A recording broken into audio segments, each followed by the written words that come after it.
Eh bien, écoutez, je vais pas commencer par une petite blague, mais c'est pas en attendant Godot, mais ce soir, c'est en attendant Monsieur Pierre de Jong. Alors, je suis bien évidemment ravie de vous retrouver si nombreux ce soir sur le thème Sahel, désinformation et lutte d'influence. Alors, c'est une session qui est organisée en partenariat avec la Hans Seidel Stiftung. Et donc, je tiens à les remercier personnellement, même si je ne les vois pas dans la salle non plus. Alors aujourd'hui, nous avons 4 intervenants. Nyagale Bagayoko, présidente d'African Security Sector Network, donc, qui interviendra en visioconférence. Pierre de Jong qui arrive, ancien colonel des troupes de marine, vice-président de l'Institut Thémis. Gérard Grisbeck, qu'on ne présente plus, journaliste et chercheur associé à l'IRIS. Et Denis Tulle, chercheur à la German Institute for International and Security Affairs. Ah ben voilà. Un militaire en retard, c'est pas de très très bon goût en général. C'est bien de sortir des cadres. C'est bien de sortir des cadres. Donc, on va être assez rapide dans la note de cadrage, étant entendu que Madame Bagayoko a des impératifs et sera contrainte de nous quitter à 19h. Donc, pour camper un petit peu le décor, tout le monde le sait, à l'heure des réseaux sociaux, eh bien, il y a une certaine viralité de la désinformation au Sahel, au Mali et en Afrique du reste. On observe une très grande activité de la part de la Russie. On lui impute assez volontiers la dégradation des relations entre les capitales africaines et Paris. Est-ce là une réponse suffisante? En quoi est-elle satisfaisante? Est-ce qu'on ne peut pas justement essayer de démêler proposer une réflexion un peu plus complexe? Depuis assez récemment, on observe, et plus particulièrement dans le cas du Mali, que toute information diffusée par la France est de facto frappée du discrédit. Donc, on entre véritablement dans une nouvelle séquence. Peut-on en conclure que la Russie a gagné la bataille de l'opinion, préfaçant des recompositions géopolitiques? Voilà un petit peu les différentes questions que l'on va se poser ce soir ensemble dans un format conférence-débat dont vous connaissez bien les règles. Alors, nous allons commencer avec Gérard Grisbeck, qui va nous expliquer un petit peu quelles sont les différences entre les false et les fake news. Comment sont-elles fabriquées? Et je te rappelle que tu as 7 minutes de présentation afin que, bien évidemment, nous puissions privilégier le débat avec la salle. Merci, bonsoir à tous. Bon, je vais peut-être enfoncer les portes ouvertes, mais c'est vrai qu'on a besoin d'un peu de pédagogie et de savoir de quoi on parle. Il y a erreur, ça existe, on peut se tromper. Moi qui suis journaliste, je suis bien placé pour le savoir. Il y a erreur involontaire et erreur volontaire. Donc, il y a fausses informations parce qu'on s'est trompé, ça arrive tous les jours, l'erreur est humaine, on a mal vérifié ses sources ou bien nos sources n'étaient pas bonnes et elles ont fait exprès de nous donner une mauvaise information et nous, on n'a pas été capable de véritablement rétablir les faits. Et puis, il y a erreur volontaire. Et l'erreur volontaire, c'est effectivement la fake news, c'est-à-dire que l'erreur, on vous induit en erreur avec un but précis. Alors, ça peut être un but politique parce que bon, il y a des élections, ça peut être un but économique parce qu'on doit racheter une entreprise, ça peut être une erreur sportive parce qu'on veut racheter un joueur. Dans tous les domaines, on est confronté aux fake news. En réalité, la fake news, elle a toujours existé. Elle a plusieurs milliers d'années et elle est née surtout pour des raisons militaires, c'est-à-dire que dans une bataille, c'est toujours bien de faire croire à l'ennemi qu'on est très fort, ou bien si on veut organiser une embuscade, de faire croire à l'ennemi qu'on est très faible. Donc, ça a toujours existé, cette volonté d'induire l'autre en erreur. Ce qui a changé, évidemment, c'est le tambour qui permet d'élargir cette information erronée qui nous arrive.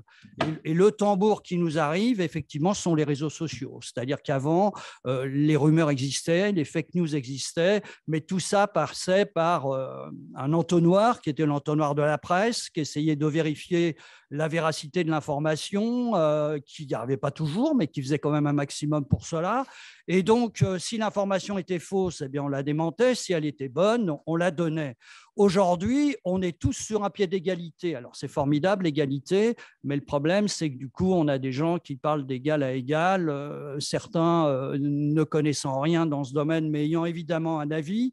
Les propos de comptoir qui avant se terminaient vers 20h quand le patron disait « excusez-nous, mais on va fermer », bah, les propos de comptoir, ils sont maintenant là 24h/24 et évidemment, c'est très compliqué d'arriver à vérifier la fake news. Alors, quel est le meilleur vecteur de la fake news?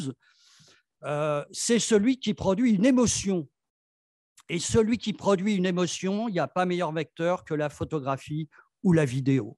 On peut être le meilleur écrivain du monde, on peut avoir beaucoup de talent d'écriture, on n'arrivera pas à provoquer cette émotion, ce côté insupportable, ce côté surprise que provoque la vidéo ou la photo et qui fait qu'on ne raisonne plus autrement qu'avec le cœur et plus du tout avec le cerveau. Donc ça, c'est la première façon, je dirais, est la façon la plus évidente du passage de la fake news. La deuxième chose qui doit nous alerter, c'est qu'on a eu ces 20 dernières années, avec les réseaux sociaux, mais pas seulement, des fake news assez énormes. D'abord, une fake news venant de deux États démocratiques dans le monde, qui sont le Royaume-Uni et les États-Unis, avec la guerre en Irak, où volontairement, on nous a donné des fausses preuves de maintien et de détention d'armes de destruction massive de la part de Saddam Hussein, alors que ces deux États savaient parfaitement que ce n'était pas vrai. Et puis, on a eu, en 2016, deux fake news, enfin des fake news qui ont permis, le vote du Brexit en Grande-Bretagne et l'élection de Trump aux États-Unis. Donc, vous voyez que la question de la fake news est une question extrêmement importante qui peut changer à un moment donné la face du monde. J'allais dire oui, parce que la guerre en Irak, elle a changé. Et je crois qu'on paye encore aujourd'hui, 20 ans après cette guerre. Donc, c'est évidemment très important. Alors, dans la fake news, il n'y a pas simplement le fait qu'on gobe ou qu'on ne gobe pas l'information. Et là, je rentre, et je vais m'arrêter là, et là, je rentre dans le fond du débat, c'est que la fake news, elle est faite aussi, pas simplement pour me convaincre, mais pour mettre le doute chez moi. Si déjà, j'ai un doute sur ce qui s'est passé, eh ben, la fake news, elle a gagné, même si elle ne m'a pas convaincu totalement. Et si moi, déjà, j'ai une idée militante qui va dans tel sens, et que la fake news va dans le même sens, même si je pense que la fake news, elle exagère un peu, elle tord un peu le bâton, quand même ils exagèrent, malgré tout, elle me plaît. Elle me plaît parce qu'elle confirme ce que je pense. Et donc, je vais la reproduire, je vais la rediffuser, cette fake news, même si je suis persuadé que c'est un peu une rigolade. D'ailleurs, un des meilleurs maintenant trajet de ces fake news, de ces meilleurs vecteurs aujourd'hui, c'est TikTok. Et TikTok, c'est à l'origine d'abord beaucoup de blagues. Et l'un des meilleurs diffuseurs de fake news aux États-Unis, un des plus connus, qui est Alex Jones. Alex Jones diffuse une chaîne d'information sur YouTube qui a un succès fou parce qu'il mélange le rire avec la fake news. Et d'ailleurs, c'est un grand partisan de Donald Trump. Et donc, on est dans un système où finalement, on n'y croit pas vraiment, mais ça va dans le bon sens. Et je crois, et je vais terminer là-dessus, je crois que la question de la Russie et des fake news en Afrique, etc., va dans ce sens-là. C'est-à-dire que si on est en Afrique et qu'on ne supporte plus la présence française, eh bien, on peut reproduire des fake news développées par les Russes même si on n'y croit pas vraiment. Ça Alors, va dans ce sens-là. Merci Gérard pour cette présentation très pédagogique et qui a permis d'historiciser un petit peu le début et la viralité des dites fake news. On va passer à Niagale Bagayoko parce qu'on sait que le temps lui est compté. Alors, Niagale, comment en est-on arrivé à cette situation de perte de crédibilité de l'information diffusée par les Français? Je pense particulièrement au massacre de Gossi qui a été perpétré récemment. Et peut-être peux-tu revenir sur cet événement? Je te laisse 7 minutes de temps de parole.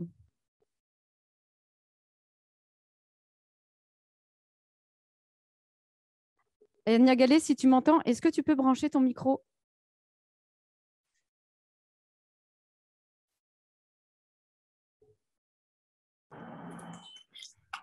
Voilà, pardon. Bon, vous m'entendez bien? Oui, parfait. Parfait. Oui, bonsoir à tous. Toutes mes excuses. Je suis absolument désolée de ne pas pouvoir être parmi vous et de devoir vous quitter prématurément. Et je remercie vivement Caroline pour sa compréhension et pour la façon dont elle a pu réaménager la session. Donc, la question qui m'est posée est celle de savoir comment on est arrivé à une perte de crédibilité aussi importante et aussi rapide, j'ajouterais, de l'information diffusée par les Français. Je pense qu'il faut tout d'abord situer la façon dont la présence française au Sahel a été perçue selon 4 temporalités. La première, c'est celle de l'acclamation et de l'enthousiasme qui a entouré l'intervention post-Serval. Deuxièmement, c'est la période où s'est insinué un doute quant au dessein de l'engagement français, où l'on a vu commencer à poindre des assertions le plus souvent extrêmement fantaisistes quant aux arrière-pensées et aux pratiques dissimulées auxquelles se serait livrée la France, allant bien entendu de la livraison d'armes à des groupes djihadistes à des informations encore plus surprenantes, comme celle laissant entendre que les vols de bétail et de troupeaux servaient à alimenter les restaurants français, les bestiaux étant acheminés par vol militaire français jusqu'à la métropole. La troisième séquence, c'est celle du scepticisme face à l'efficacité de l'opération. Et je pense que c'est ce scepticisme qui a commencé à semer le ferment de quelque chose de beaucoup plus préoccupant en réalité pour la présence française, parce qu'il émanait non pas justement de réseaux sociaux ou de groupes nationalistes ou étrangers mal intentionnés, mais parce qu'il s'est précisément insinué plutôt au sein d'une opinion publique assez neutre au départ et qui, initialement, s'était révélée favorable à l'enthousiasme ayant entouré l'arrivée de Serval. Enfin, la dernière période, la période actuelle, qui est celle du rejet et de l'exaspération face à la présence française. Donc, que s'est-il passé en termes de communication durant ces 4 phases? Je pense qu'il faut distinguer 2 types de phénomènes. D'une part, une communication assez maladroite, selon moi, au niveau tactique, qui s'est doublée d'un fait générateur qui a accéléré la dégradation de la situation, à savoir le bombardement de Bounty. Et enfin, les effets délétères, à mon avis, de la communication menée au niveau stratégique par les plus hautes autorités françaises. Pour ce qui est du premier élément, donc de la communication souvent malheureusement maladroite, que l'on a pu constater au niveau tactique, donc la communication très souvent de l'opération Barkhane elle-même, je pense qu'il est très important d'en donner des exemples très précis. Il y a eu, par exemple, ces images. Niagale, je vais juste te demander d'être très synthétique, puisque en fait, histoire de laisser, de prendre quelques questions dans la salle, parce que je pense qu'il y en aura. Absolument, mais je pense que c'est important de donner quelques éléments d'exemple. Donc, il y a eu, par exemple, le décalage entre la communication qui a vanté la connaissance et l'insertion dans le milieu d'intervention, qui était totalement décalée par rapport aux images où l'on voyait des soldats français surarmés, donnant l'impression de se protéger des populations elles-mêmes. Et il est évident que aussi bien le principe de force protection que le principe des unités tournantes, qui n'a pas du tout été compris par les populations, a constitué un gros problème. La mise en avant aussi de la traditionnelle fraternité d'armes entre les forces françaises et les FAMA, alors que de manière croissante, on se trouvait dans un contexte diplomatique dégradé, a aussi constitué un problème, tout comme les opérations psychologiques très maladroites, avec ce fameux exemple du largage de tracts dans le désert, d'abord en français, des tracts avec l'image d'un soldat aux yeux bleus scrutant le ciel, où il était écrit en français « Barkhane vous protège », tracts qui ont été traduits dans les différentes langues locales, en tamashek, en foulani, en arabe, et qui signifiaient dans toutes ces langues, et en bambara bien sûr, « Barkhane vous surveille ». La campagne de panneaux publicitaires d'affichage dans Bamako a été extrêmement mal perçue par la population de la capitale, tout comme bien sûr ces communiqués récurrents centrés exclusivement sur la neutralisation et les saisies d'armes qui ne correspondaient pas aux préoccupations des populations.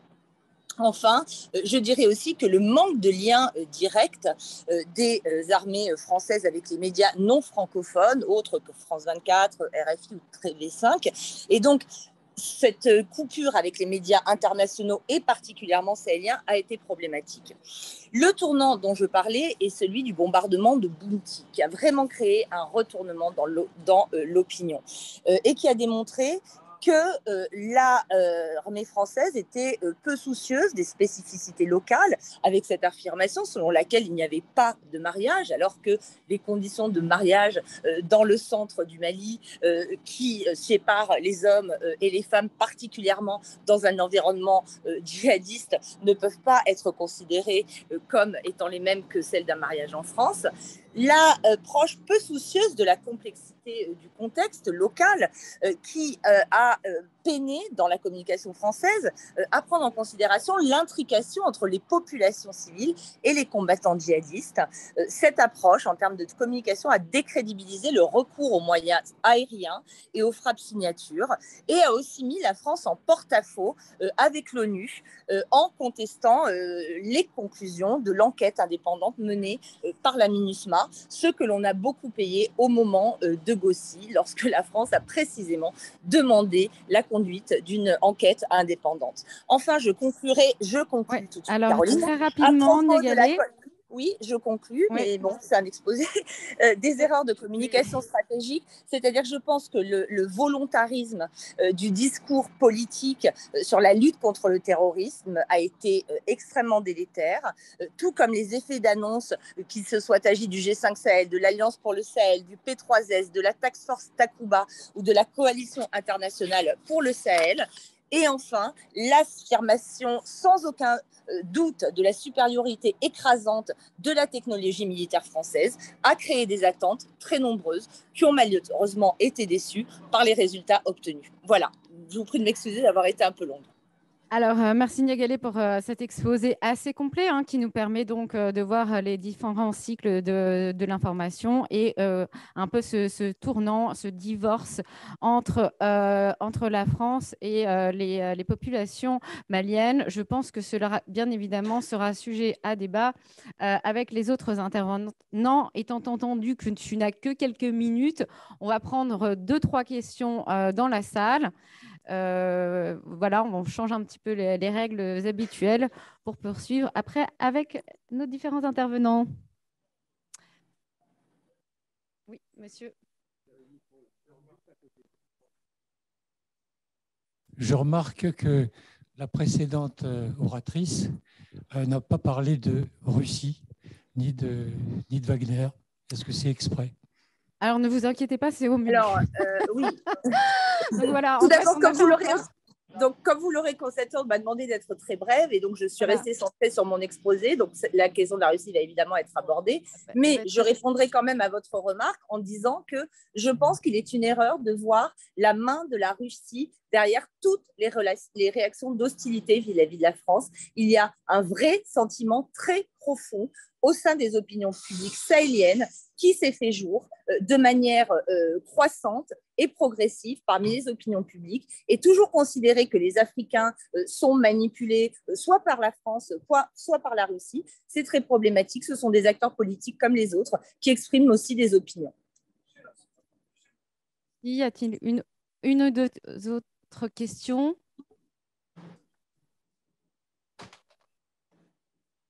Bonsoir. Je voulais connaître un petit peu votre avis sur le fait qu'il y a quand même, il me semble, on va dire, si on parle du Mali en particulier, il y a quand même une différence, je pense, entre les gens qui sont à Bamako et les gens qui sont plutôt dans la zone de Gao, de Gossi.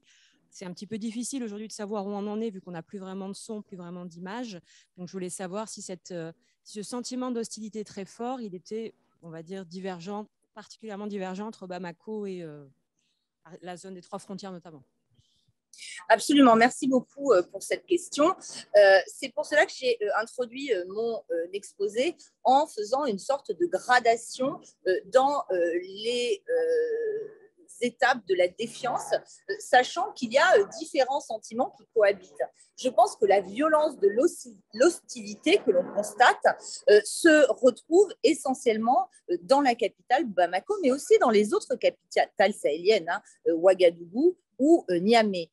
En revanche, le doute et le scepticisme auquel je fais référence semble être, je dis ça très modestement puisque je suis comme tout le monde, avec un accès très très limité au terrain, semble être davantage répandu dans les zones périphériques où l'on voit par ailleurs une certaine satisfaction dans la façon dont sont intervenues les populations françaises dans les zones où elles étaient stationnées, notamment dans la région de Gao. Mais l'idée selon laquelle, de toute façon, l'intervention française n'a pas été en mesure de changer l'évolution de la situation à la fois au niveau stratégique, mais aussi en ce qui concerne la sécurité individuelle des populations, reste aussi, à mon avis, très importante dans les zones périphériques.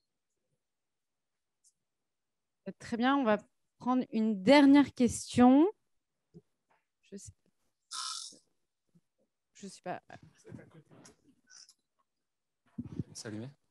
Merci pour la présentation. J'aurais juste une question du coup sur actuellement avec le départ, l'arrêt de Barkhane, etc. Quel type de communication il peut être fait par les autorités françaises au Sahel, mais également en cas de l'extension de la menace terroriste au Golfe de Guinée? Quelles seraient les recommandations ou du moins les retours d'expérience qu'on pourrait faire de cette période? Encore merci.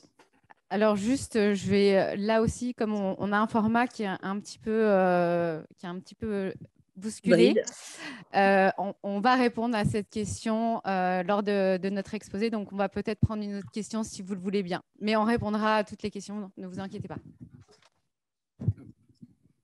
Oui, bonjour. Donc, concernant les fake news en Afrique, il y en a une qui me vient à l'esprit en particulier, celle où 4 légionnaires de notre pays ont été arrêtés puisqu'ils étaient présents à l'aéroport de Bangui, puisqu'ils devaient escorter un général de l'ONU, il me semble, au moment même où l'avion de M. Touadéra, président de la Centrafrique, atterrissait. Donc, s'en est suivi des accusations de fomenter un attentat ou un meurtre. Alors, ça n'a à peu près aucun sens pour des gens sains d'esprit, mais pour l'avoir observé sur les réseaux sociaux, ça a pris une grosse ampleur. Et je sais que cet épisode précis de l'arrestation des 4 légionnaires français ont pris une ampleur complètement démesurée. Et je voulais savoir si vous en saviez davantage de ce qu'il était advenu ensuite de l'enquête ou des suites de cette fake news. À titre personnel, non, je ne connais pas les suites qui ont été données à ces arrestations.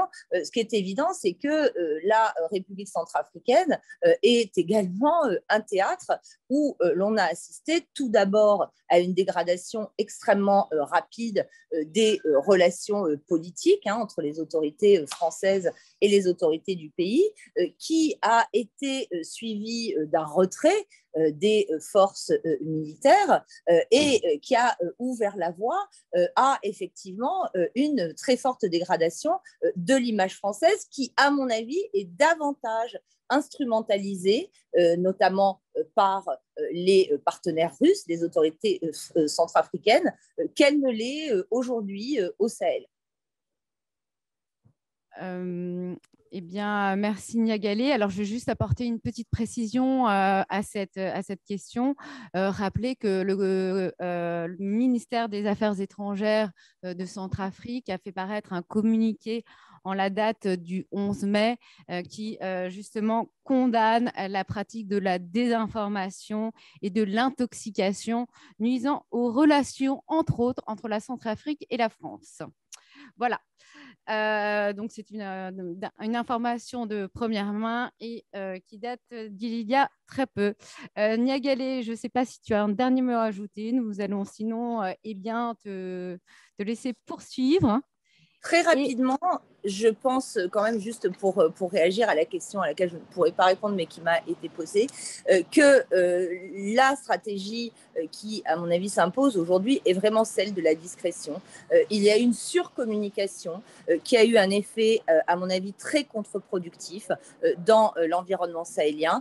Et d'autre part, il faut également prendre, à mon avis, le temps de penser une stratégie de guerre, enfin, une approche informationnelle qui est celle d'un État démocratique, c'est-à-dire avec les critiques qui sont formulées en interne par les chercheurs, les journalistes, les observateurs, qui semblent de moins en moins bien acceptés, y compris par les autorités françaises elles-mêmes. Eh bien, écoute, nous te remercions pour ces quelques recommandations sur lesquelles nous reviendrons bien évidemment. Merci d'avoir été là ce soir parmi nous, même de loin. Et eh bien, écoute, bonne soirée et nous allons poursuivre cette conférence. Bonne soirée, au revoir. Au revoir.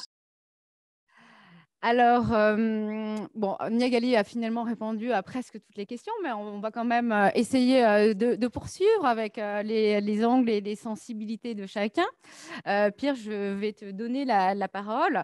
Alors, évidemment, on s'interroge tous sur le rôle de la Russie en Afrique. Dans quelle mesure a-t-elle ou non instauré ce climat de défiance, hein, même si on voit bien que un certain gouvernement comme la Centrafrique commence à être un petit peu gêné aux entournures. Est-ce que la Russie a gagné la bataille de l'information ou finalement est-on dans un cycle? Voilà. Je pense. Voilà. Vous m'entendez bien? J'ai une voix qui porte, je parle vite, donc si je vais trop vite, vous me faites un petit signe, ça veut dire que je m'emballe. En fait, je vais traiter ça en 7 minutes et en 2 temps, en 2 parties. La première partie, en fait, concerne l'Afrique. Oui, 6 minutes 30. Donc, concerne l'Afrique et le vrai problème là-dedans, je vais despoter un petit peu ce qui vient d'être dit, parce que parler que du Mali, moi je pense au Sahel, je pense à Afrique, et je pense que globalement, il y a deux faits qu'on n'a pas perçus. La première chose, c'est le désamour qu'on a avec l'Afrique. L'Afrique, c'est à décrocher, très concrètement, j'y passe mes semaines, mes journées, etc., à décrocher pour toute une série de raisons. Mais rappelez-vous, déjà en 2009, on a renégocié les accords de défense et de coopération avec Sarkozy. Et donc, on avait commencé un processus, si vous voulez, de renégociation, de discussion, si vous voulez, avec nos partenaires africains. Et puis, il y a toute une série de choses qui ont été faites après, enfin, faites ou mal faites. Un exemple, la réforme des lycées français, etc. Il y a toute une série de choses qu'on n'a pas perçues.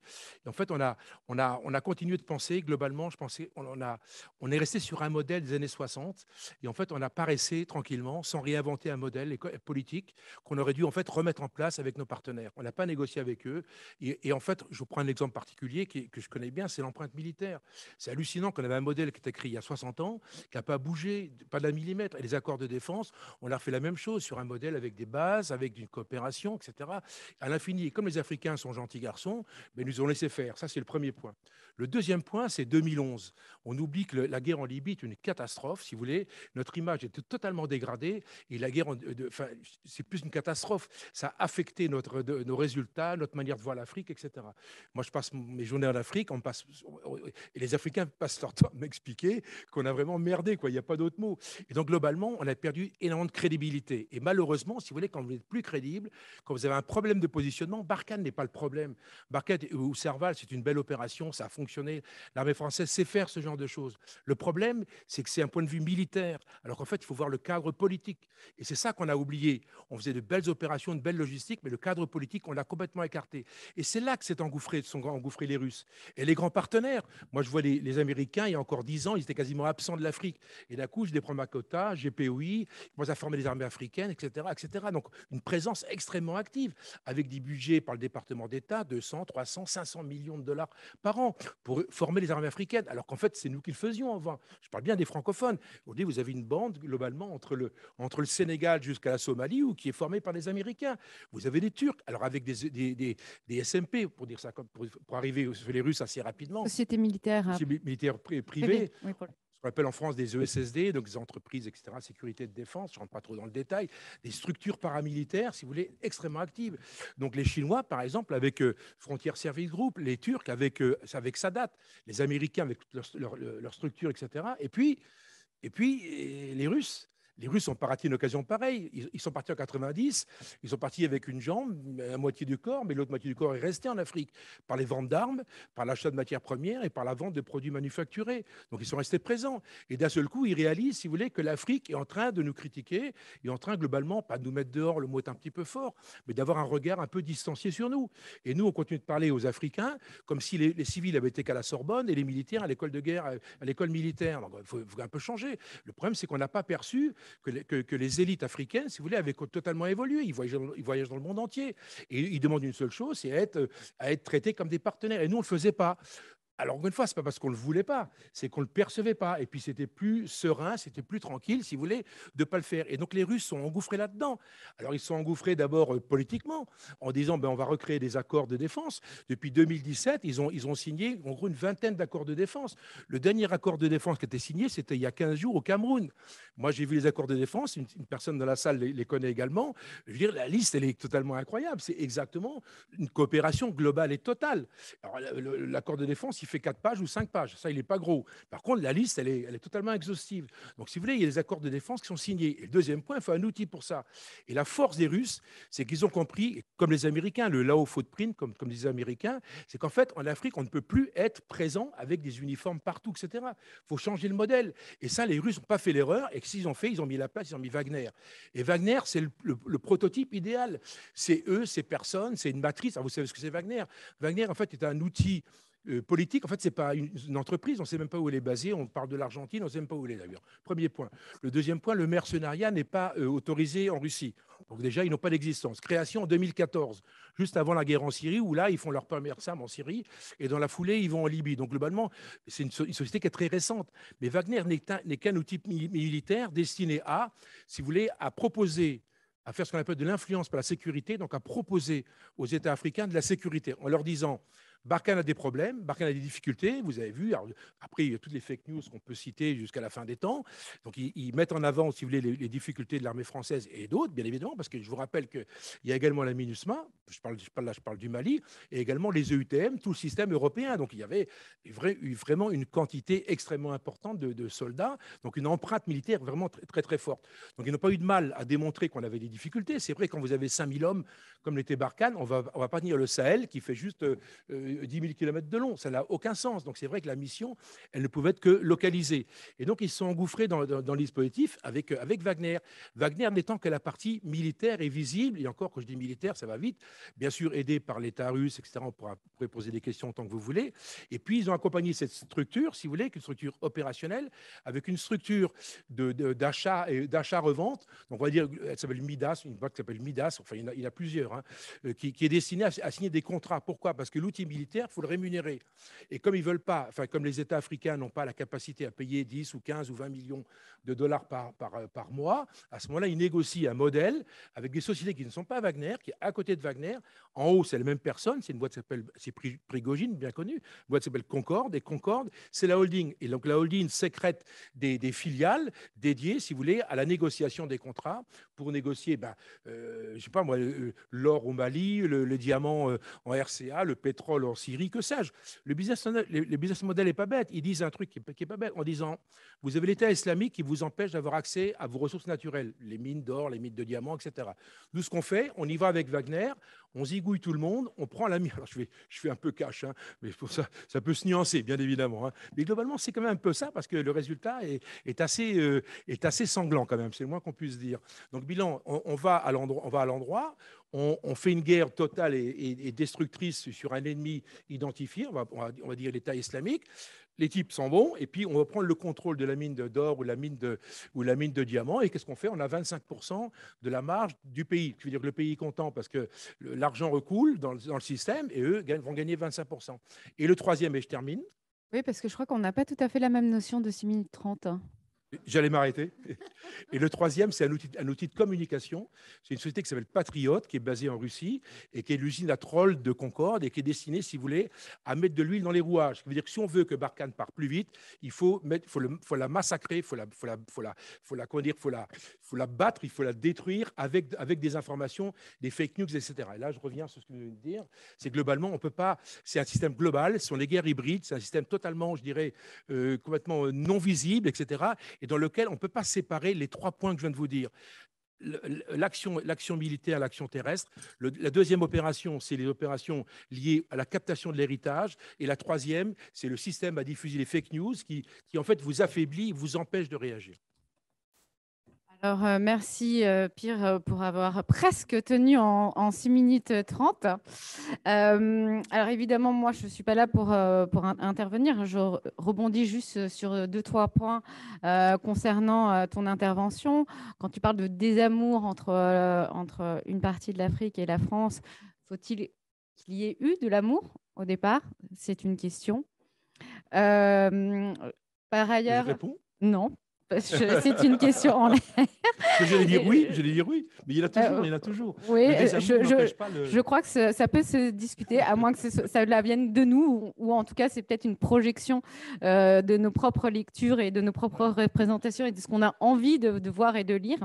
En revanche, je trouve très intéressant que, bien évidemment, par rapport à l'opération Barkhane qui a été très attaquée, tu as insisté sur l'absence de cadre politique stratégique et qui souvent a fait véritablement défaut et du coup a créé les conditions de l'immixtion de la Russie, de Wagner et de la désinformation.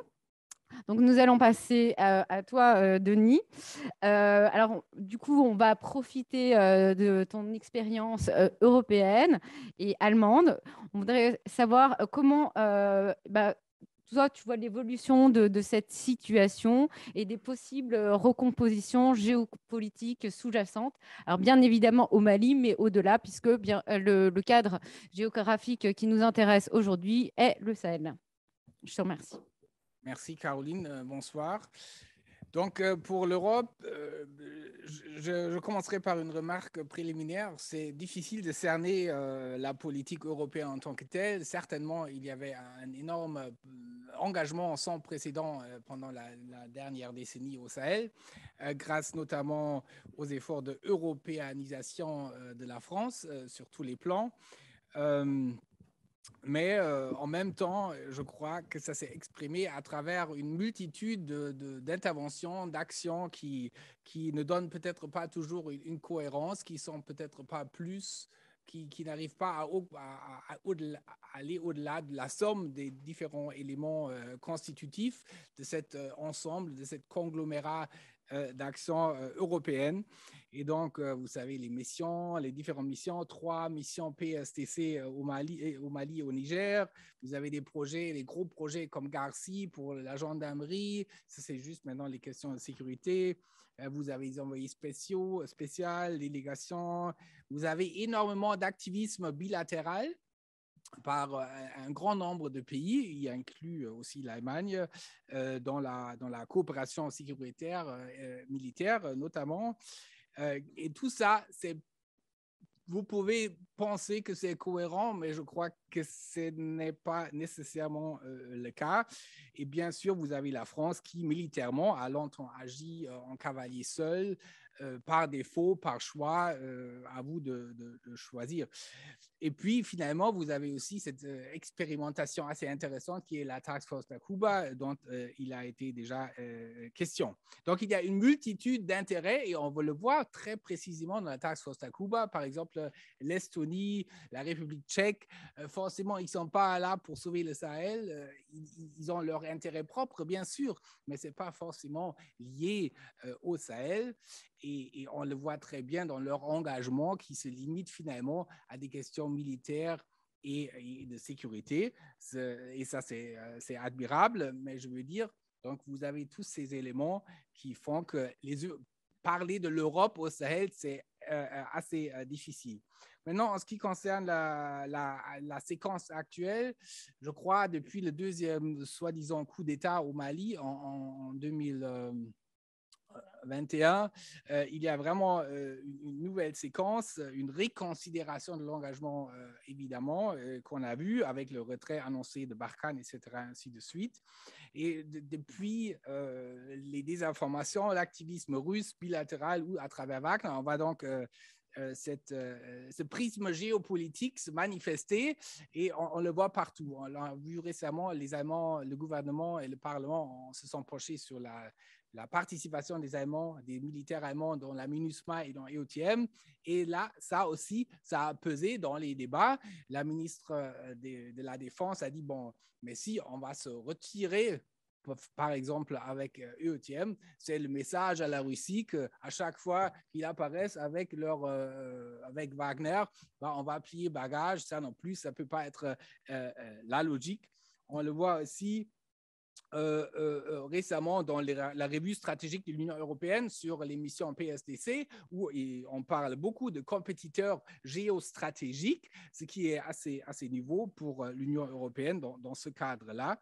Mais, et ça c'est mon argument, cette focalisation sur la Russie, et là je crois, j'affirme un peu ce qu'ont dit mes prédécesseurs, Père de Jong et Nia Galé, il ne faut pas non plus se distraire, utiliser ou considérer la Russie et les compétiteurs, les rivaux, du manque de succès des actions propres européennes, de l'efficacité ou inefficacité de ces actions.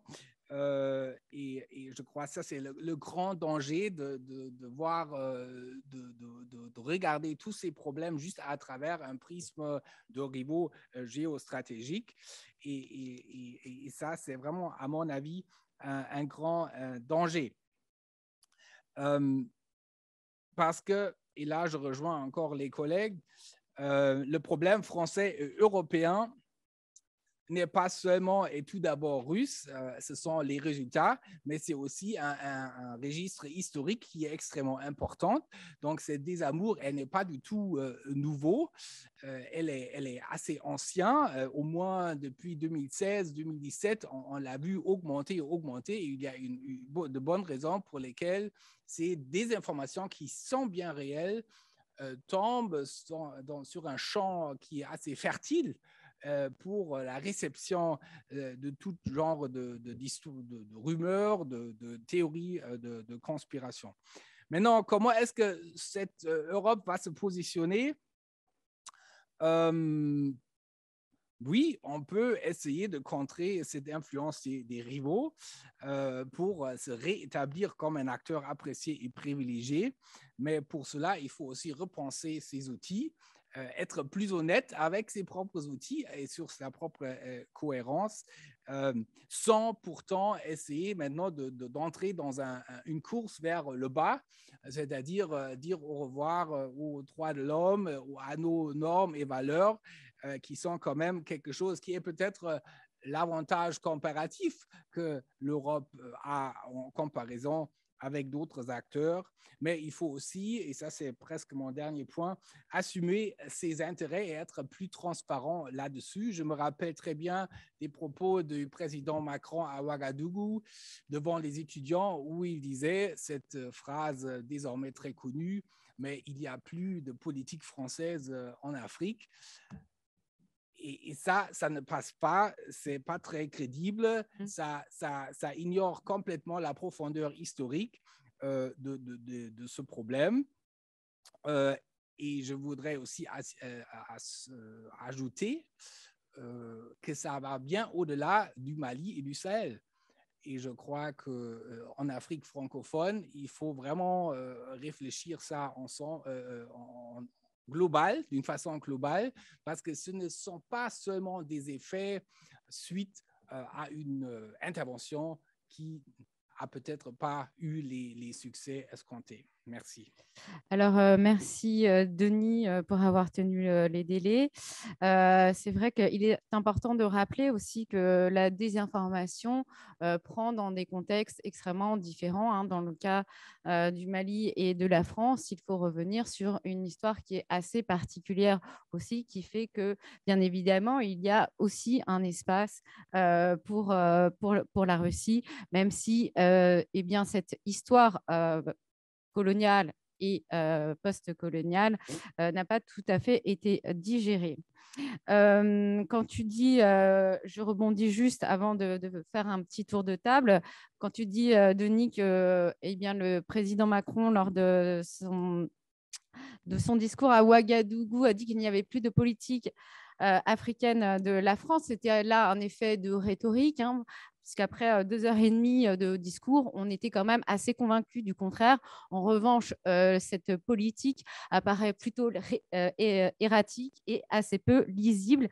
Et on en convient, ce qui, bien évidemment, crée un certain nombre de déconvenus et de l'impression du deux poids, deux mesures sur lequel nous pourrons revenir si cela vous intéresse.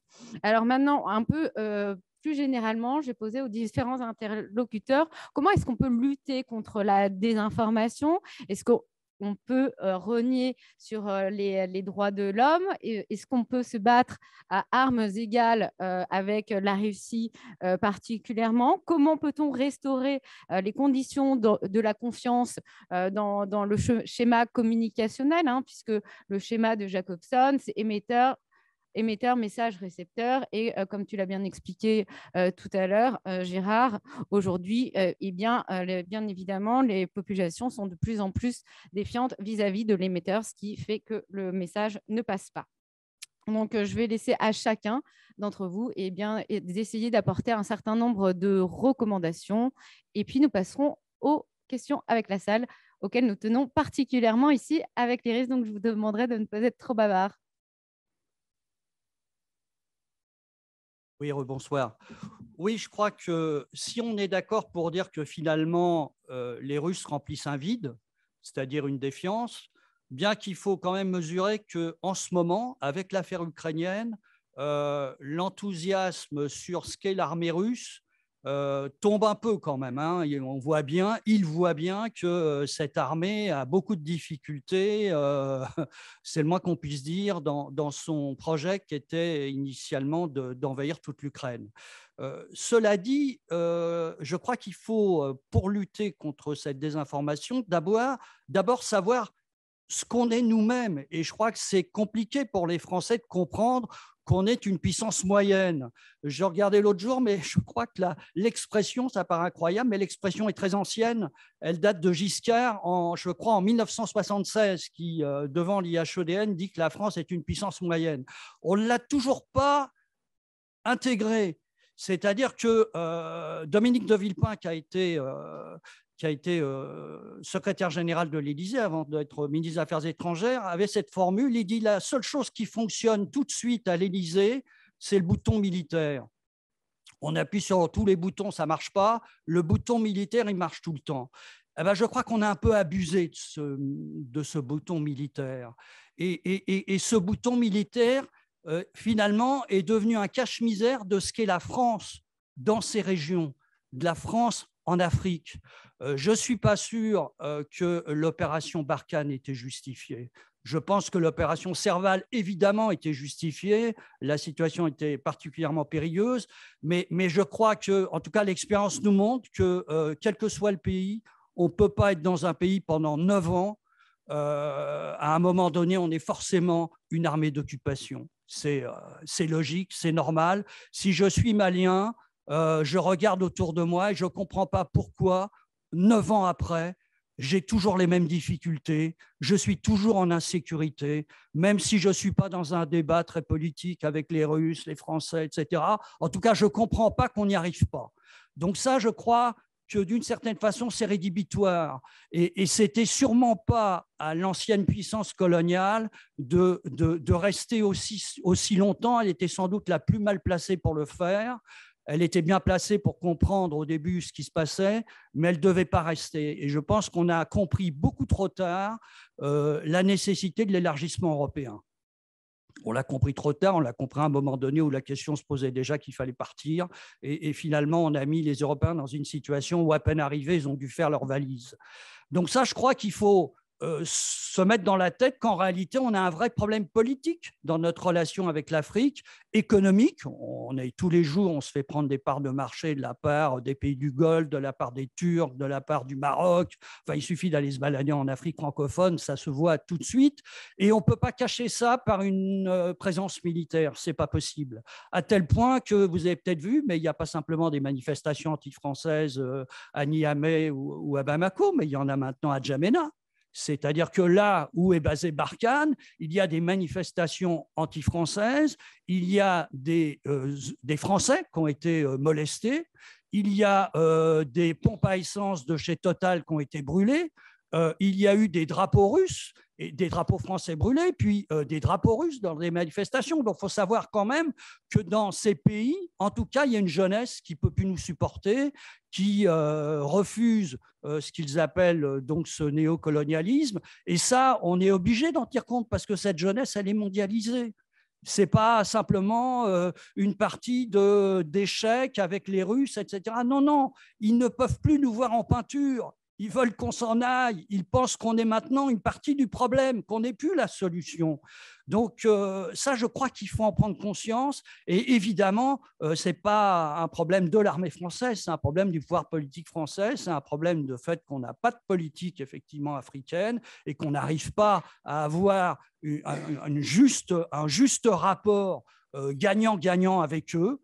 Et que, de fait, on s'est enfermé là-dedans. Donc, je crois que toute l'histoire des fake news avec les Russes, tout ça ne fait que découler de cela. Mais la vraie responsabilité, c'est la nôtre. C'est qu'en réalité, on s'est enferré dans une histoire, on critique les Américains en Irak, on critique les Américains en Afghanistan, mais grosso modo, on est arrivé à la même solution. On est maintenant insupporté dans ces pays.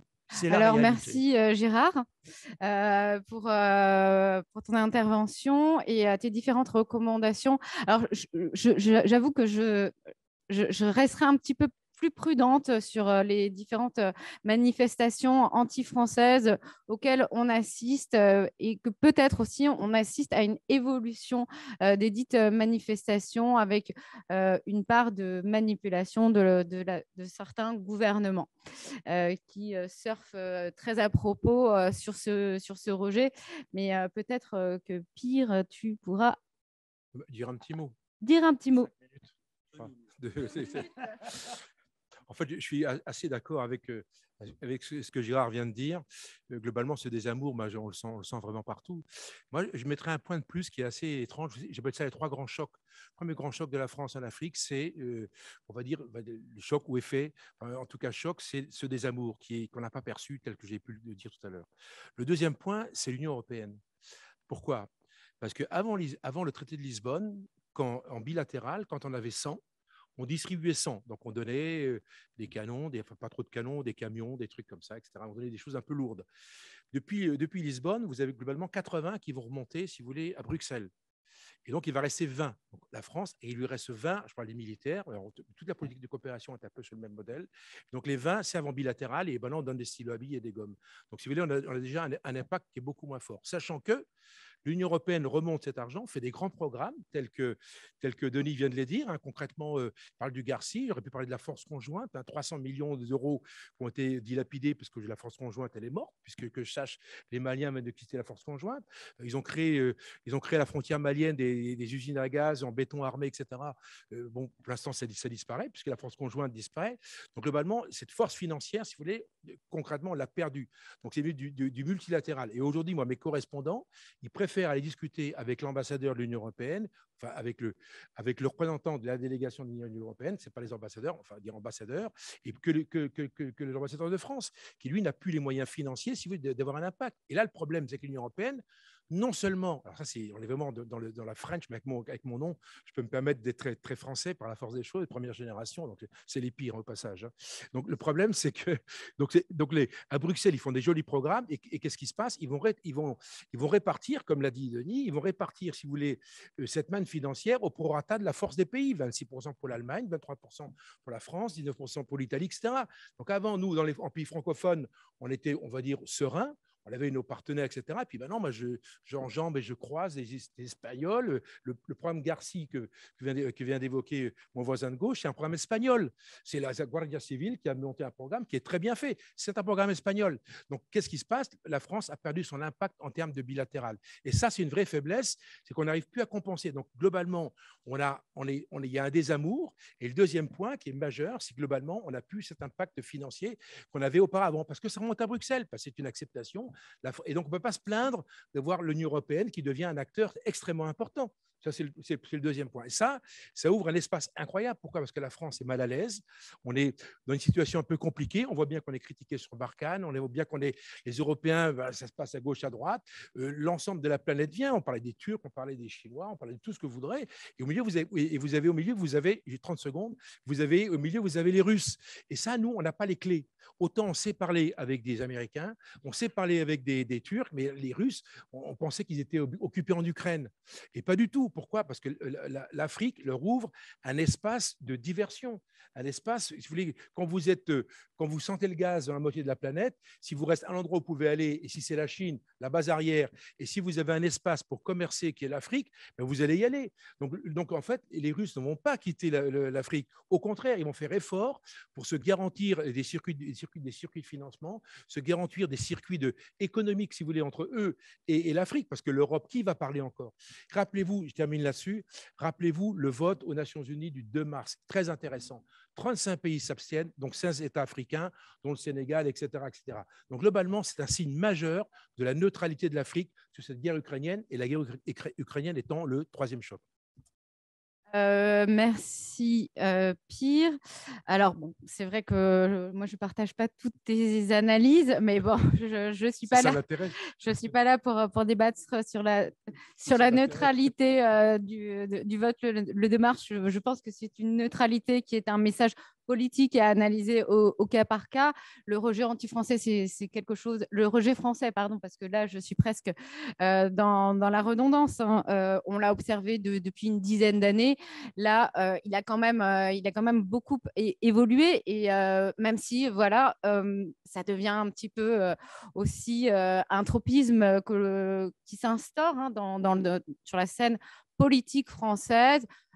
Attention à ne pas créer une prophétie autoréalisatrice de rejet de la France, des Français qui sont installés en Afrique. Oui, les Africains, alors moi, je ne vais pas être la bouche des Africains, mais moi, ce que j'entends, je reviens de Dakar, c'est laissez-nous de l'espace, soyez des vrais partenaires, considérez-nous d'égal à égal. Ça fait 30 ans qu'on vous dit la même chose, changez de logiciel, et peut-être qu'on pourra rediscuter ensemble. Et juste à témoin, par exemple, il disait les Français, en fait, vous nous faites assez bien rigoler quand vous nous dites attention, les Chinois vont vous piller. Ça fait 3 siècles que vous nous pillez. Donc, on vous remercie. C'est gentil tout ça. Eh bien, oui, mais c'est aussi des choses qu'il faut savoir entendre. Alors, bien évidemment, on va revenir quand même à notre sujet d'intérêt, qui est celui de la lutte contre la désinformation, de comment restaurer les conditions de la confiance. Donc, Denis, tu vas avoir un petit peu cette lourde tâche. Alors, aussi quelques informations que j'ai pu entendre de ci, de là, de certains qui disaient, bon, ok, vous les Français, vous respectez les droits de l'homme, etc. Vous voulez quelque part avoir les mains propres. En même temps, celui qui a les mains propres n'a pas de mains. Alors, transférez-nous un petit peu les new technologies, le savoir-faire et qu'on fasse le sale boulot. Ça, de la part de pays africains, justement pour lutter contre la désinformation. Je ne sais pas où commencer. Il y a beaucoup de choses qu'on pourrait dire. Une, c'est peut-être que oui, la désinformation est bien réelle, mais je suis d'accord avec Caroline que, par exemple, les images qu'on voit des manifs à Bamako, etc., et les drapeaux et tout ça, il faut vraiment pas non plus le surestimer. Je crois, on connaît un peu les mécanismes de ces manifestations. En revanche, comme je le disais, certains propos, certaines attitudes des décideurs politiques français ou européens font beaucoup plus de dégâts.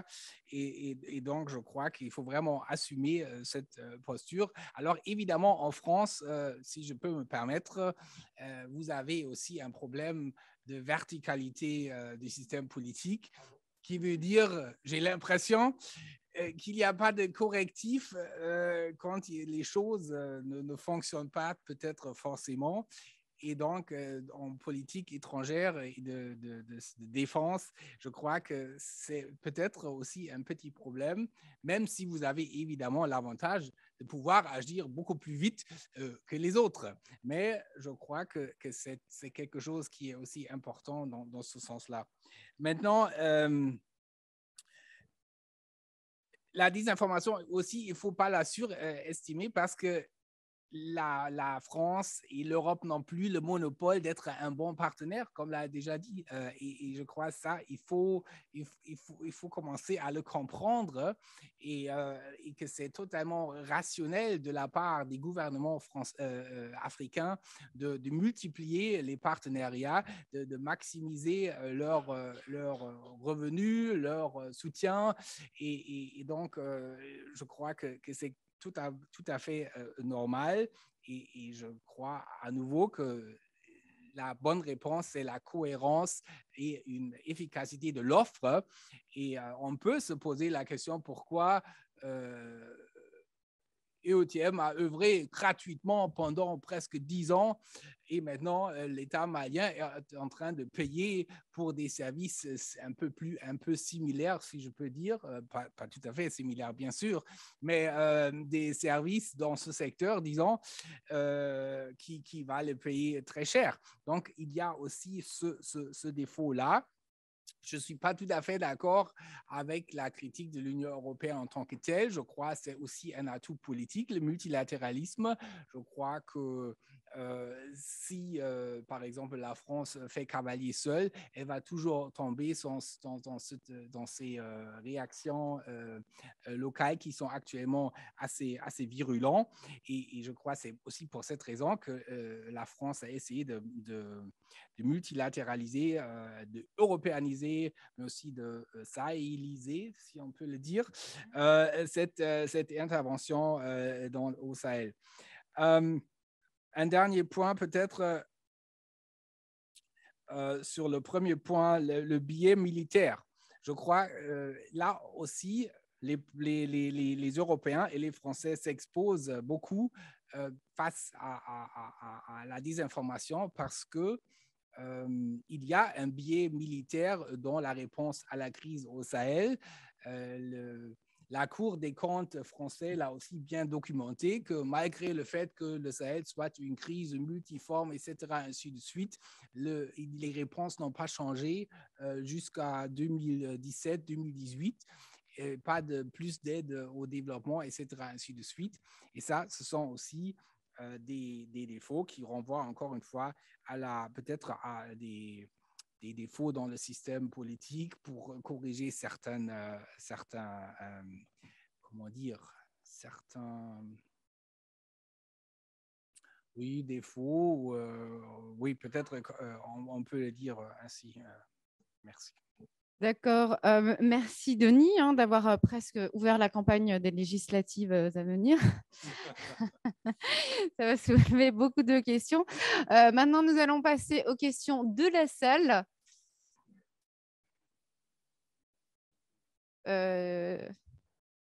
Oui, mais je vais donner la parole à ceux qui n'ont pas encore pris le micro, peut-être aussi derrière. Bonsoir. Selon vous, cette stratégie de décrédibilisation et de désinformation de la part de la Russie, est-ce qu'elle cache une réelle ambition, une réelle volonté d'instaurer une Russe-Afrique, ou est-ce que la Russie agit plus par opportunisme pour déstabiliser l'influence européenne et surtout française en Afrique, notamment au Sahel? On va prendre 2-3 questions et puis vous répondrez.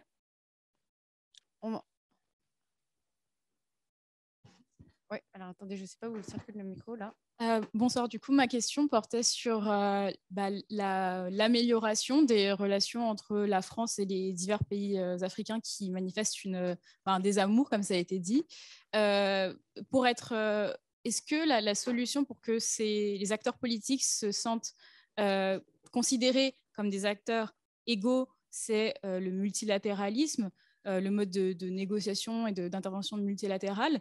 Si oui, avec quels acteurs, en fait, est-ce que l'Union européenne est le cadre approprié pour cela, vu que, comme ça a été dit, tous les pays n'ont pas les mêmes intérêts, que ce soit des intérêts, un intérêt pour ces pays ou dans ces pays. S'il n'y a pas ce cadre, qu'est l'Union européenne, quel cadre alors serait, quel cadre d'intervention multilatérale pourrait être approprié? Voilà. Question? Monsieur derrière? Oui. Je ne sais pas où est le micro, donc moi je ne peux pas voir. Oui. Non, je voulais, oui, très bien. Je voulais faire une remarque. Ça fait 50 ans que j'observe un peu les relations entre l'Afrique et la France. Alors, la question que je me pose, comment ça se fait que ça a tenu jusqu'à maintenant? C'est un miracle. Ça, c'est la première chose. Deuxième question que je voulais poser, il y a des informations, c'est vrai, cette fois-ci, c'est très flagrant, mais parce qu'il n'y a pas d'informations françaises. En France, on a toujours fermé les informations. Les boîtes de recherche sont complètement, comment dirais-je, ficelées. Les médias sont ficelés. Ils ne parlent pas d'Afrique. Écoutez, non, nous, ici à l'IRIS, on ne se sent pas vraiment ficelés. Pardon? Ici à l'IRIS, on ne se sent pas vraiment ficelés.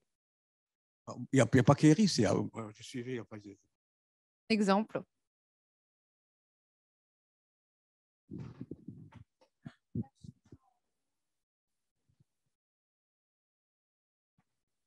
Oui, bonsoir. Merci beaucoup. Alors, je vais tricher, je vais poser 2 questions, mais j'espère qu'elles seront assez intéressantes pour que ça se justifie. C'est des questions fraîchement ramenées du Sahel, en plus, où j'étais il y a quelques semaines. La première, elle est sur un point que vous évoquiez à un moment, Pierre de Jong, sur les écosystèmes qui ont été utilisés pour cette lutte d'influence et des informations. Et ma question, c'est quid des écosystèmes français et ou européens? On constate, c'est un fait, que la diaspora et les entreprises françaises sont nombreuses en fait en Afrique sahélienne. En tout cas, plus nombreux que les Russes qui sont déjà présents sur place. Donc, comment se fait-il que la France n'ait pas réussi à utiliser, à construire cet écosystème pour appuyer sa lutte d'influence à l'échelle sahélienne? Donc ça, c'est ma première question. La deuxième, elle fait vraiment écho à un constat qui est partagé par pas mal des acteurs qui évoluent sur place, et je vais notamment parler pour mon pays, le Niger. C'est l'harmonisation vraiment stratégique entre les acteurs de la sécurité, donc militaires, et les acteurs du développement. C'est-à-dire qu'on constate qu'il y a récemment, on va dire, un acknowledgement du fait que ce continuum sécurité-développement est la vision qui devrait prévaloir. Néanmoins, c'est un constat qui est d'une assez tardif, et deuxièmement, qui a apparemment du mal à se mettre en place. Or, l'aide au développement constitue vraiment, selon ma perception, un des leviers d'influence les plus probants pour la France et une très bonne manière de revaloriser son image. Néanmoins, pour ça, il faut qu'elle soit harmonisée, il faut qu'elle soit cohérente. Et il y a ce défaut, effectivement, que vous évoquiez, de cadre politique. Donc, ma question, au final, globale, c'est est-ce que la France est en mesure de faire de la lutte d'influence et de la guerre de l'information? Trivialement, est-ce qu'on est câblé pour ça? Et si oui, quelles sont les recommandations, en fait, les vecteurs pour reprendre cette lutte d'influence? Merci. Merci pour vos différentes questions. Alors, ce que je vais faire, c'est que je vais laisser à chacun d'entre vous choisir une question et y répondre afin que nous puissions faire un second round.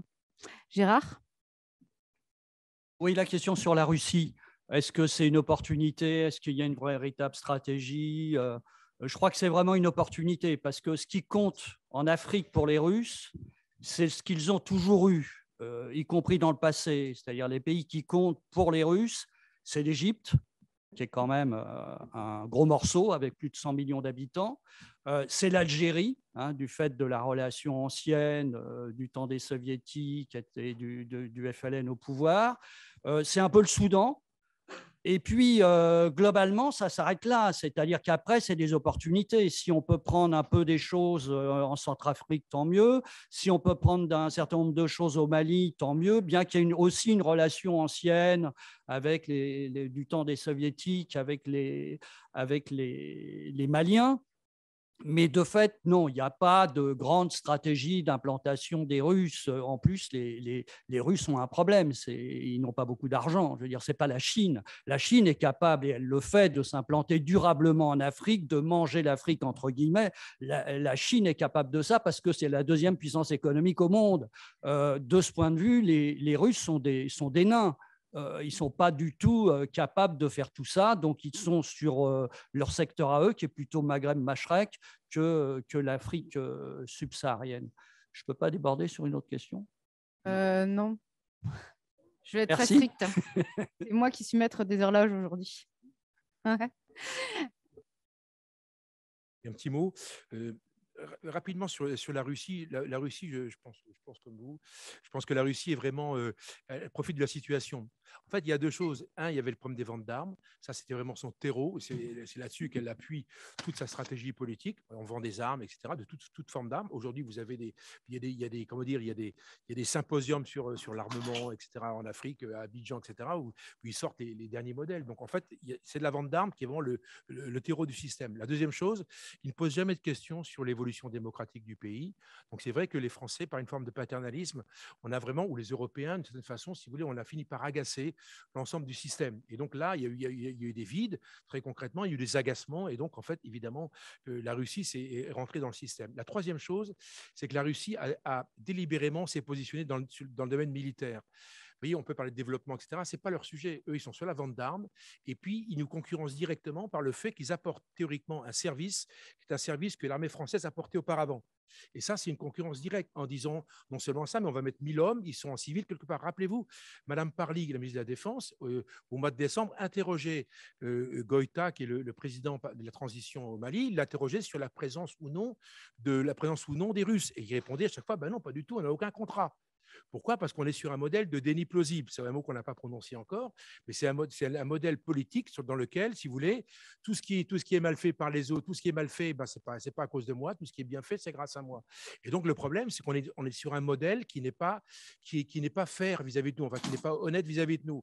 Le système français, il est direct, il est facile à lire, etc. Notre modèle, on va dire, il est propre, entre guillemets. Et on a affaire, si vous voulez, à des sacrés types quand même dans le système, et qui rentrent par tous les côtés. Donc, ils montent autour de nous une espèce de système qui désinforme notre écosystème, je vous rejoins sur le mot, qu'on n'arrive plus à maîtriser. Et vous avez des manifestations à Djamena, mais même à Abéché. À Abéché, où il n'y a pas grand-chose, il y a une station-service, ils l'ont quand même cassée, etc. etc. On voit bien qu'il y a une manipulation des opinions publiques et avec laquelle, contre ça, on ne peut pas faire grand-chose. Vous voyez, on essaie de comprendre, etc. Et le mot écosystème rejoint ce premier volet.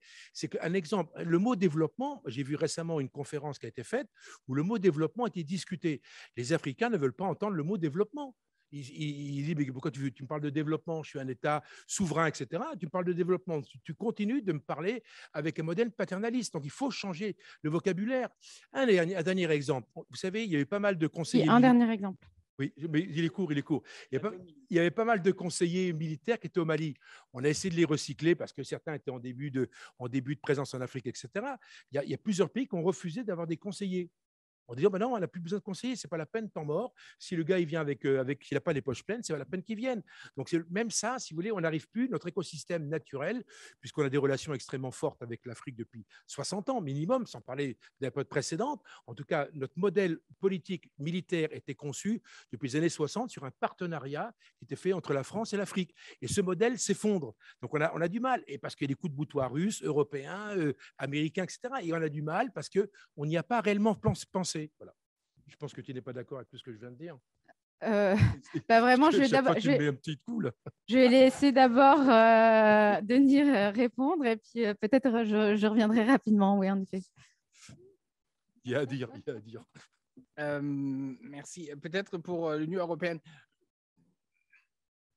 C'est vraiment, je ne crois pas qu'il y ait la bonne formule. Il y a certainement une tendance au sein de l'Union européenne de construire des grandes cathédrales, de faire des trucs surdimensionnés qui sont peut-être au final pas très pratiques, qui prennent beaucoup de temps. Mais je crois il n'y a pas une grande alternative. Bien sûr, tous les pays peuvent faire des programmes, des projets bilatéraux, mais au final, je ne crois pas qu'on va gagner beaucoup politiquement si on va en ordre dispersé. Et je crois aussi que la France l'a aussi un peu compris avec Takuba. Takuba est aujourd'hui, ou a été avant l'éclat entre la relation franco-malienne, oui, certainement un bel succès politiquement d'avoir mobilisé tellement de pays pour cette opération. Mais ça a quand même pris aussi 2 ans. Donc, dire, bon, on ne peut pas passer par Bruxelles parce que ça prend un temps fou et éternel dans la comitologie des institutions bruxelloises. Je crois que c'est être une nation cadre et aller au-delà de ça, ça aussi, c'est peut-être pas non plus la bonne formule. Et puis, pour la question sur le continuum, oui, je suis d'accord que c'est quelque chose j'ai l'impression qu'en France, c'est assez récent que cette discussion a été élevée, qu'il y a maintenant une discussion depuis quelques années sur les 3D, comme on appelle ça ici. L'Union européenne, elle parle d'approche intégrée. Bon, en théorie, l'Union européenne le fait depuis une dizaine d'années aussi au Sahel. Alors, soit on ne fait pas les choses de la bonne façon, soit il y a un problème avec aussi cette approche-là. Je crois théoriquement, c'est une approche assez plausible, mais dans la réalité, la pratique, dans une situation de conflit armé, c'est extrêmement difficile à mettre en œuvre. Et les militaires et les développeurs, comme on dit ici, se renvoient la balle pour dire, bon, on vous attend. Les militaires disent, on vous attend. Et les autres disent, bon, bah, faites d'abord la sécurité. Et après, il y a des milliers de micro-projets qui sont plutôt peut-être censés à créer un peu de légitimité pour les forces militaires mais qui n'ont peut-être pas tellement d'impact socio-économique. Et au final, on revient toujours vers la question, bon, le problème est politique. Et là, on pourrait discuter pendant des heures et des heures parce qu'au final, on est souvent dans une logique de substitution de l'État malien. Et quoi qu'on en pense aujourd'hui du gouvernement malien, on peut au moins dire que ce gouvernement se réclame d'une sorte de ownership, si je peux utiliser ce mot anglais, qui au moins semble de savoir un peu où il veut aller, alors qu'on a pendant longtemps entendu des officiels français et européens dire, bon, le gouvernement malien, il réagit face à nos offres et nos propositions, mais rien de plus. Et donc, on œuvre aussi dans le vide. Donc, c'est ça, cette question sur la question politique. Alors, on voit que la question soulève énormément de débats. Alors, juste, je voulais réagir, Pierre, puisqu'on a déjà débattu ensemble sur la question. Je trouve que pour la Russie qui n'a pas de stratégie a priori, je trouve que sa progression est singulièrement bien organisée si on regarde eh bien, les différents axes de pénétration sur l'ensemble du continent africain. Mais bien évidemment, tout ceci inviterait à de plus larges débats. Je prends encore 2 questions parce que je pense aux équipes qui sont là et je voudrais vraiment qu'on termine à 20 h. Oui, monsieur, et puis monsieur derrière, oui, voilà. Et puis on finira là rapidement. Bonsoir, merci beaucoup. J'avais une question assez un peu provocatrice. Est-ce qu'on peut véritablement reprocher à la France l'incapacité des États du Sahel, notamment le Mali et le Burkina Faso, à se réformer? Pourquoi je pose cette question-là?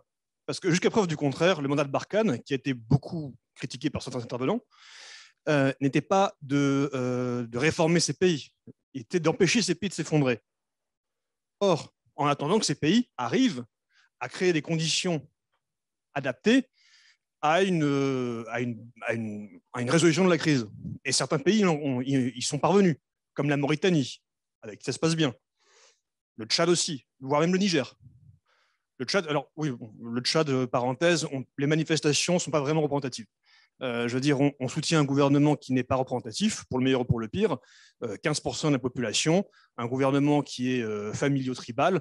Oui, quand il y a des heurts provenant des 80% restants, forcément, la France s'est caboussée. Mais Ouais. le Tchad, Donc, c'est un problème. quelle est votre Bref. question, monsieur, s'il Ma vous plaît? question, c'est, voilà, je pense qu'en termes d'influence, il y a un vrai affaissement cognitif en France, que beaucoup de journalistes français ont participé à ces critiques-là, et qu'on ne se pose pas la véritable question, c'est comment est-ce qu'on incite, comment est-ce qu'on aide les gouvernements africains à réformer leur pays, à refermer leurs outils pour pouvoir régler la crise.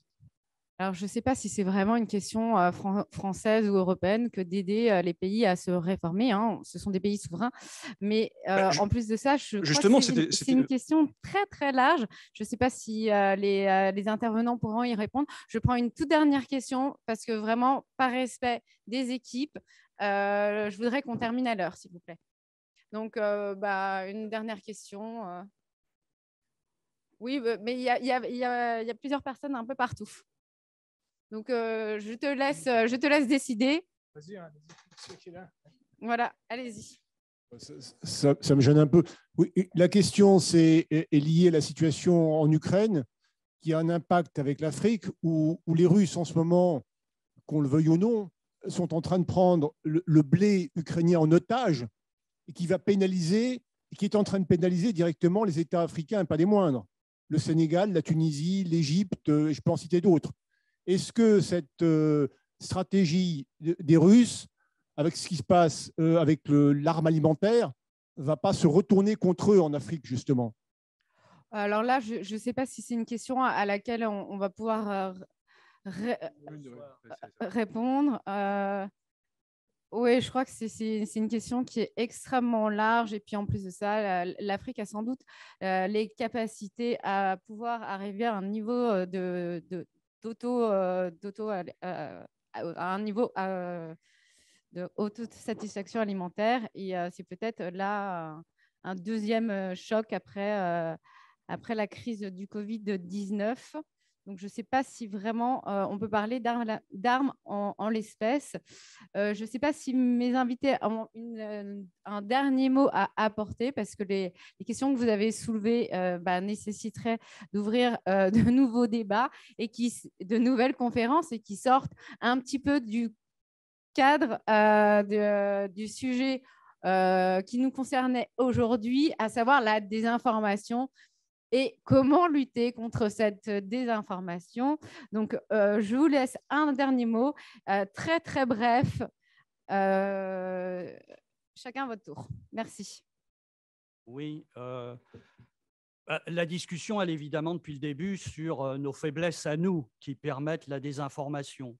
Alors, je crois qu'il faut comprendre et il faut essayer d'analyser quelle est notre politique. Et je dois dire que je ne la vois pas, ou des fois je la vois de façon incohérente. C'est-à-dire que, prendre un seul exemple, on est fâché avec les Maliens, avec cette junte qui a pris le pouvoir au Mali, sur la transition. Ils ont proposé 5 ans, on a dit c'est pas possible, nous et la communauté internationale, enfin un certain nombre de pays occidentaux, etc. On est en discussion, et d'après ce que j'ai compris, d'ailleurs maintenant ils proposent 2 ans. En tout cas, on ne lâche pas sur cette question de la transition. Et puis quand on regarde le Tchad, on est sur une transition après la mort d'un dictateur, c'est son fils qui a pris le pouvoir, Emmanuel Macron était à l'enterrement. On est là avec une transition où il n'y a rien du tout. Ils n'ont même pas dit que c'était dans 5 ans. Et visiblement, ça ne nous gêne pas. On n'est pas du tout gêné par cette situation des 2 poids, 2 mesures. Donc ça, c'est un vrai... Je crois que le vrai problème, il est là. Ce n'est pas possible. Oui, j'allais dire pour être un peu...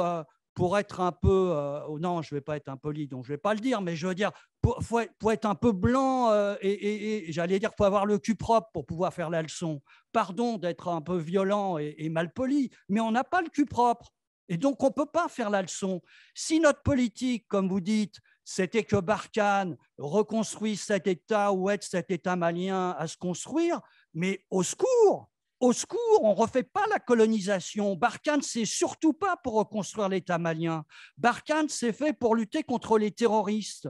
On l'a fait, ils menaçaient, et c'est pour ça qu'on est intervenu au Mali, ils menaçaient en particulier la sécurité de la France. On avait peur que les terroristes organisent à partir du Mali des attentats, parce que c'est ce qu'a fait l'État islamique à partir de la Syrie. L'histoire a montré que ça ne s'est pas fait, tant mieux, mais c'est surtout pas de construire un nouvel État, ou alors on est en plein 19e siècle. Je crois que pour construire leurs États et pour se développer, les Africains n'ont surtout pas besoin de nous.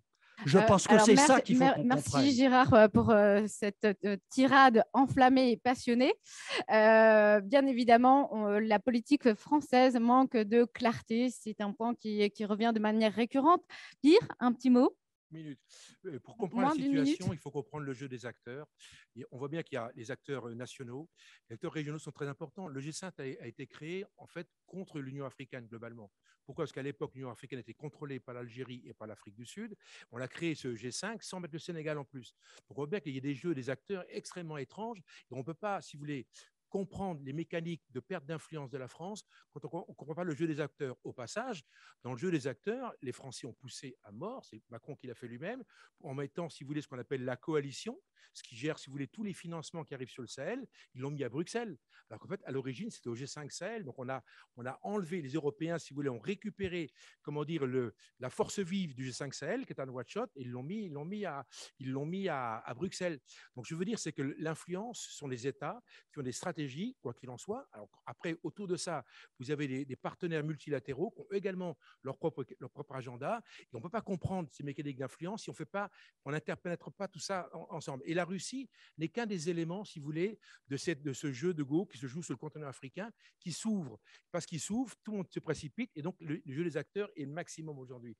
Et c'est ça le vrai problème. Et nous, Français, c'est ma conclusion, jusqu'à présent, on était bien peinards. Depuis les années 60, on était bien tranquilles. On coopérait en rond, tranquillement, en dormant, et maintenant, on se réveille brutalement.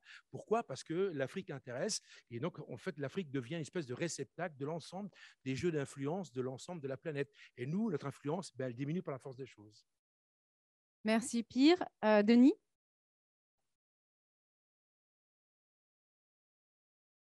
Oui, le réveil est brusque, mais ce n'est pas nécessaire parce que déjà, après la chute du Mali et après la chute du gouvernement du président Touré, tout à coup, il y avait de nombreuses personnes qui disaient « Ah, mais on vous l'avait dit, le régime était corrompu, etc. ainsi de suite. » Je me souviens d'anciens diplomates et employés de l'ambassade de France qui maintenant faisaient leur sortie pour dire bon, on a tout su, mais on n'a rien dit.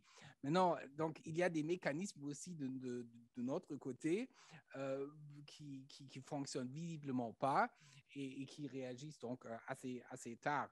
Pour la question aider les gouvernements à se réformer, je crois la question n'est pas bien posée. Ce n'est pas les gouvernements qui vont se réformer ou réformer l'État, mais c'est les groupes au sein de la société qui vont exiger des réformes au sein de leur pays. Et je crois, on l'a vu, on a peut-être un peu oublié, mais la chute de M. Keïta n'a pas été vraiment le produit d'un coup d'État, mais de mouvements sociaux, M5, etc., qui sont allés dans la rue pendant des mois et des mois. Et je crois, si on veut essayer de soutenir des réformes qui vont dans le sens de état de droit, redevabilité, indépendance de justice. Et là, justement, c'était encore un contentieux électoral qui a été déformé par la Cour constitutionnelle du Mali. Il faut peut-être investir aussi beaucoup plus dans le soutien politique, au moins, peut-être pas aussi des fois économique ou financier, de ces porteurs de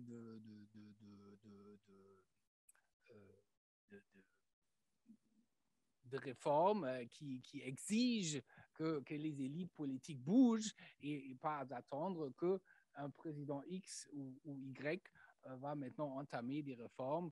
Je crois que ça ne va pas arriver comme ça. Alors, on arrive à la fin de cette session. Je vous remercie tous. Je remarque quand même qu'après 1h30 de débat, on n'a pas vraiment réussi à trouver les voies idoines pour lutter contre la désinformation. Donc, peut-être qu'on peut rappeler aussi le travail quotidien et d'investissement de gens comme Olivier Pio, auquel je pense, qui est très investi dans médias et démocratie. Voilà, il y a aussi des journalistes dont tu fais partie, Gérard, de gens qui essayent de montrer comment on recoupe l'information et qui participent, alors peut-être parfois avec certains défauts, à donner une information au plus près des réalités. Voilà, je tiens à vous remercier tous, à remercier la Fondation Hans Seidel. Et bien évidemment, je remercie les équipes, le pôle événements et le pôle qui, ce soir, logistique, qui permet d'être là tous ensemble. Et vraiment, je suis désolée que nous ayons débordé de 4-5 minutes. Je vous remercie. Au revoir.